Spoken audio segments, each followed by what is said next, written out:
देखो बच्चों, आज फिर पुनः वही चीज को दोहराते हुए प्रत्यय वाला जो सेक्शन है, प्रत्यय वाला जो भाग है, उसी चीज में अभी लगातार 2-3 दिन चर्चा करेंगे। क्योंकि प्रत्यय तो कल हम बता ही चुके थे, संस्कृत व्याकरण का धड़ है, हृदय है, और बगैर प्रत्यय के संस्कृत ग्रामर कुछ भी नहीं है। ठीक है ना। तो कल हमने बताया पूर्वकालिक प्रत्यय। क्या बताया? पूर्वकालिक प्रत्यय। और उसकी पहचान हमने बताया कर। आज का जो प्रत्यय है वो है भूतकालिक। कौन सा प्रत्यय है? भूतकालिक। यानी कि पास्ट टेंस वाला प्रत्यय। जो आप लंग लकार को याद करोगे, 9 सूत्र को याद करोगे ना, यहाँ केवल 3 चीज को याद करना है, बाकी वो कुछ हो रहे अनुवाद बना लेना है। ठीक है ना। वो दिखाएंगे अनुवाद का समन्वय, अनुवाद कैसे बनता है, कैसे क्या रूप चलता है। अभी समन्वय दिया गया है, फिर इस पे अनुवाद भी बताएंगे। ठीक है ना। तो आइए परिचय जानिए। प्रत्यय प्रकरणम। ठीक है ना। प्रत्यय का व्युत्पत्ति कल भी बताए थे, आज भी बता देते हैं कि अगर कोई सवाल कर दे, प्रत्यय पढ़े हो तो उससे आप भी एक सवाल रखिए या पूछिए जिज्ञासावश कि भाई प्रत्यय में कौन सा प्रत्यय है। कृत प्रत्यय पढ़ा रहे हैं तो कृत प्रत्यय में कौन सा प्रत्यय है ना।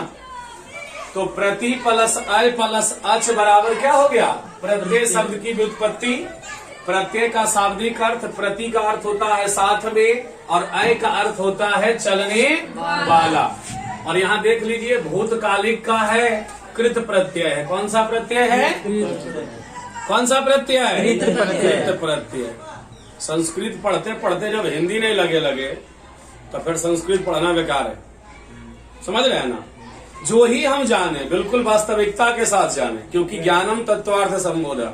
ज्ञान का मतलब होता है भली भांति जानेंगे। हम एकाएक पढ़ेंगे लेकिन कॉन्फिडेंस के साथ पढ़ेंगे, उटक्कर पीछू नहीं पढ़ेंगे। हाँ, हमको माहेश्वर सूत्र नहीं आता है, कोई मतलब नहीं आता है, लेकिन वर्ण की परिभाषा ही आती है तो बिल्कुल वास्तविकता के साथ सिद्ध करने की क्षमता रखेंगे। ये कि हम बहुत जानते हैं, समझ गए ना।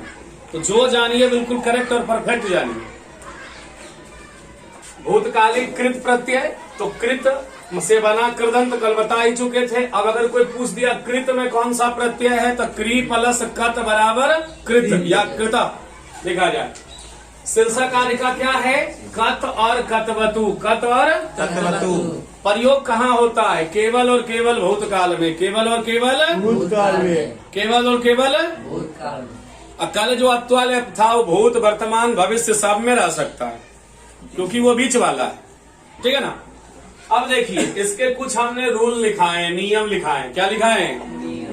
नियम नंबर 1 फॉलो करते जाइएगा, बात को ध्यान में रखिएगा। कत और कतवतु प्रत्यय के योग से बने जो धातु बनते हैं उसका प्रयोग भूतकाल में होता है हमेशा। एक ही बात 2 बार आ रही है।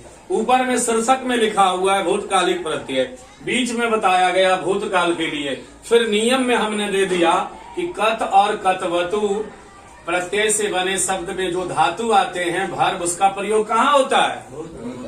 ठीक है। दूसरी बात जानिए कि कत और कतवत प्रत्यय से जो शब्द बनते हैं वो क्रिया विशेषण के रूप में होते हैं। किस रूप में होते हैं? क्रिया विशेषण के रूप में, क्रिया की विशेषता के रूप में।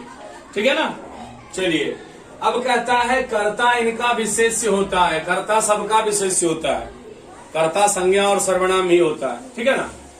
अब यहाँ कुछ नोट बातें बताई गई। नोट का मतलब ध्यातव्य, जरूरी पॉइंट। पॉइंट क्या है तो एकदम ध्यान रखिएगा। अनुवाद के लिए कत प्रत्यय का प्रयोग कर्मवाच्य में। कत प्रत्यय का प्रयोग कर्मवाच्य। अब थोड़ा इंग्लिश ग्रामर में आ जाइए। कर्मवाच्य का मतलब होता है पैसिव वॉइस। क्या होता है? Passive voice. और कर्तरी वाच्य एक्टिव को बोलते हैं। एक्टिव का मतलब कर्तरी और पैसिव का मतलब कर्मवाच्य बोलते हैं, है ना। और वहीं संस्कृत में बनाएंगे तो वाच्य 3 होते हैं, कर्तरी वाच्य, कर्म वाच्य और भाव वाच्य। ठीक है ना।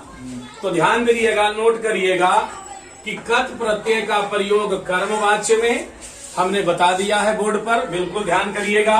कत प्रत्यय का प्रयोग कहाँ? कर्मवाच्य में। कर्मवाच्य क्या होता है? उदाहरण भी है, जैसे भी है। जैसे हमने दिया हन प्लस कत, बराबर शब्द क्या बना? हतः। शब्द क्या बना? अतः। समझने के लिए इशारा काफी है। कर्मवाच्य क्या होता है, बाकी आप हिंदी देखोगे समझ जाओगे। अगर परीक्षा में सवाल आ गए हतः शब्द की प्रकृति प्रत्यय है, 4 गो ऑप्शन रहेगा, क्या लीजिएगा? हन प्लस कथ, तो न में यहाँ टवर्गी न भी दे देगा, 2 गो न भी दे देगा, हन कर देगा, हन कर देगा, है ना। लेकिन यहाँ क्या है? हा टवर्गी न हलंत प्लस कथ बराबर क्या हो गया? हतः। अब कर्मवाच्य क्या होता है कि जब क्रिया द्वारा आरोपित होती है, जब क्रिया किसी के द्वारा होती है तब कर्मवाच्य होता है, वहाँ कर्म की प्रधानता होती है। और जब कर्म की प्रधानता होती है ना तो कर्ता तृतीया होता है। उक्ते कर्मणि प्रथमा, प्रथमा का जब सूत्र बताए थे कारक का, तो अगर कर्म जब द्वारा होगा तो तृतीया होगा। जैसे देखा जाए राम के द्वारा रावण मारा गया, इसको आप थोड़ा अंग्रेजी में समझ लीजिए। एक्टिव और पैसिव में क्या अंतर है? आई ईट ए मैंगो, एक्टिव वॉइस, लेकिन जब उसका पैसिव करते हैं तो आई का मी बदलता है, तीसरा रूप में आ जाता है ना, चेंज होता है। तो जब वहां आई का मी होगा तो यहाँ अहम का क्या होगा? अहम माम मया, अहम माम बालकः बालकम बालकेन, उक्ते कर्मणि प्रथमा। तो आई ईट ए मैंगो डायरेक्ट काम हो रहा है, एक्टिव है, कर्तरी वाच्य है। अब उसी को करेंगे तो मैंगो को हम इधर ले आते हैं, mango is eaten by me, by लगाते हैं, काम द्वारा हो रहा है। तो समझिएगा यहाँ राम के द्वारा रावण मारा गया, मारा रामे मारे हैं, लेकिन क्रिया द्वारा हुई है, कर्म को यहाँ उक्त दिखाया गया है, इसलिए कर्ता यहाँ क्या आ गया? थर्ड का आ गया, तृतीया का आ गया। तो रामेण रावणः, रामेण हतः, समझ गए ना। अब इसी पॉइंट को कतवतु में समझना है, कतवत, ठीक है ना। कहता है कि अगर कतवत प्रत्यय का प्रयोग होगा तो कहाँ होगा? कर्तरी वाच्य में, जहाँ कर्ता प्रधान होगा। कत प्रत्यय का प्रयोग कर्म वाच्य में, जहाँ कर्म की प्रधानता नहीं। रामायण में कहल गए है कर्म प्रधान विश्व कर राखा, जो जस करहि सो तस फल चाखा। आप जैसा कर्म करोगे, कर्म प्रधान हमारा देश है, हमारा अध्यात्म है, जैसा कर्म करोगे वैसी फल की प्राप्ति आपको अवश्य होगी, होगी ना। कतवतु का प्रयोग कर्तरी वाच्य कर्ता प्रधान में, हमने फिर हन को ही लिया।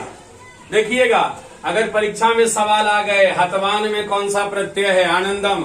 हन धातु कतवत प्रत्यय, दोनों के बीच संज्ञाएं होती है, ज्वाइनिंग होता है, संयोजन होता है, तो किसी एक को हटना पड़ता है ना। बाकी इस पर भी अगर एनालिसिस करेंगे तो किस आधार पे मिला, कौन सी वहां क्या हुई, तो वो सब 10 के ऊपर का चीज है। अभी इसको मोटा मोटी समझिए, इसमें तो बहुत कुछ है, अथाह सागर है, ठीक है ना। लेकिन समझने के लिए परीक्षा में अगर सवाल आ गए कि हतवान में तो हन प्लस कतवतु, उसी का उदाहरण है, लेकिन कर्ता प्रधान है। राम ने रावण को मारा, राम ने रावण को मारा। अगर हम लंग लकार पे बनाएंगे तो राम रावणम हनत, लेकिन हमने लंग लकार को छोड़ दिया, भूतकालिक प्रत्यय का प्रयोग किया। राम रावणम हतवान, राम रावणम हतवान। भूतकालिक प्रत्यय जानोगे ना तो इसमें पुरुष और वचन का ख्याल कम रखना होगा, आराम से बनेगा। चलिए अब देखिए, कहता है कि कत और कतवत से बने शब्द प्रायः पुल्लिंग होते हैं। क्या होते हैं? पुल्लिंग होते हैं, तो उसका स्त्रीलिंग भी चेंज होगा ना। चलिए, इनका स्त्रीलिंग और नपुंसक लिंग में बदला जाता है। शब्द होता है पुल्लिंग, नपुंसक लिंग और स्त्रीलिंग में क्या होगा? बदला जाएगा, चेंज करेंगे तब ना आएगा नियम, ठीक है ना। हमने एक एक को समझाया है। पहले कत प्रत्यय को देखिए, कत में क्या है? गम जोड़ कत बराबर गतः, गम जोड़ कत बराबर गतः। ये तीनों परीक्षा में आ सकता है, प्रत्यय की व्युत्पत्ति में पूछ सकता है। गतः में कौन सा प्रत्यय है? पुल्लिंग है, गम प्लस कत बराबर गतः। अब अगर पूछ देगा गतः में कौन सा प्रत्यय है? गत ही है, लेकिन है स्त्रीलिंग रूप। गतम में कौन सा प्रत्यय है? तो सर्गी ज्यादा कर गत बताते हैं, गता गतम कम बताते हैं। गतम पढ़वे नहीं किए, कौची लगाइए रे, तो चीजवा तो हो जाए बैठल है, खाली खोजे के काम, खाली खोजने का काम है कि नहीं। एक पुल्लिंग है, एक स्त्रीलिंग है और एक नपुंसक लिंग है। गतम गम प्लस कत नपुंसक लिंग है। अब हमने कतवतु को समझाया। अगर पूछ देगा पठितवान में तो पठ प्लस कतवतु, पठ प्लस पठितवान पुल्लिंग, पठितवती स्त्रीलिंग रूप और पठितवत नपुंसक लिंग यानी कि पठितवतः। तो अगर तीनों में पूछ दिया पठितवती पठितवता में क्या प्रत्यय है? कत प्रत्यय। अब देखिए आपको वचन का भी ख्याल रखना होगा। किसका ख्याल? वचन का रखना होगा। अब वहाँ लंग लकार में जब अनुवाद बनाएंगे तो 9 गो का ख्याल रखना होगा। यहाँ 3 दूना 6 गो का ख्याल रखना है ना। तो 3 गो तो कम ले, तो 1 गो अगर हौला हो गया तो बहुत कुछ हल्का होता है नहीं। अब वचन रूप देखिए, कतवतु का देखिए, पठितवान पठितवंतौ पठितवन्तः, सिंगुलर डुअल प्लुरल, एक वचन द्विवचन और बहुवचन। आप देख सकते हो, लिख सकते हो, समझ सकते हो। अगर एक लड़का पढ़ रहा है पठितवान, 2 लड़का पढ़ा पठितवन्तौ, वे लोग पढ़ चुके हैं ते पठितवन्तः, ते पठितवन्तः। अब आइए हम समन्वय को देखते हैं। इसी प्रकार स्त्रीलिंग कत का भी रूप चलता है, ठीक है ना। चलिए समन्वय को देखिएगा मिलान करने के लिए, अनुवाद के लिए।